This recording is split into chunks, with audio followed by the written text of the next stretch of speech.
శ్రీమాత్రే నమః. అందరికీ నమస్కారం అండి.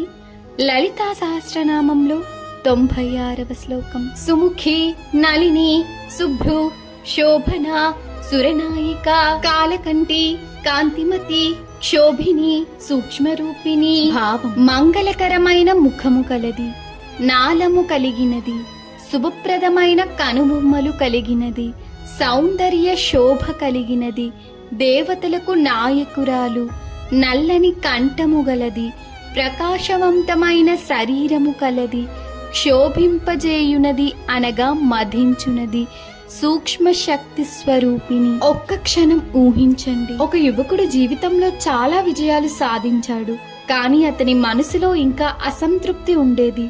ఎందుకంటే బయట ప్రపంచాన్ని గెలిచినా తన మనసుని మాత్రం గెలవలేకపోయాడు. అప్పుడు అతను అమ్మవారిని ప్రార్థించాడు. అమ్మవారు అతనికి ఒక గొప్ప సత్యాన్ని తెలియజేశారు. సుముఖి, ఎప్పుడూ ప్రసన్నమైన ముఖంతో ఉండమని, నళిని, తామర పువ్వులా ప్రపంచంలో ఉన్నా దానికి అంటుకోకుండా జీవించమని, జీవితాన్ని సౌందర్యంగా సమతుల్యంగా చూడమని, శోభన, ప్రతి పరిస్థితిలో మంచిని గుర్తించమని, సురనాయిక, మంచి మార్గంలో నడిపించే నాయకత్వాన్ని అలవర్చుకోమని, కాలకంటి, కష్టకాలంలో కూడా స్థిరంగా ఉండమని, కాంతిమతి, మంచి గుణాలే నిజమైన కాంతి అని, క్షోభిని, అవసరమైనప్పుడు మార్పును స్వీకరించమని, సూక్ష్మరూపిణి, జీవితంలోని గొప్ప సత్యాలు బయట కాకుండా మన హృదయంలోనే ఉంటాయని అమ్మవారు తెలియజేశారు.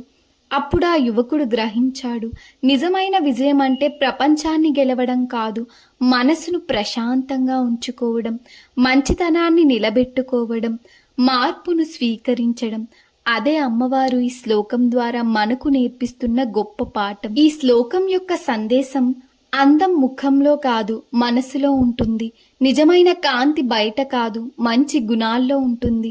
శ్రీమాత్రే నమః.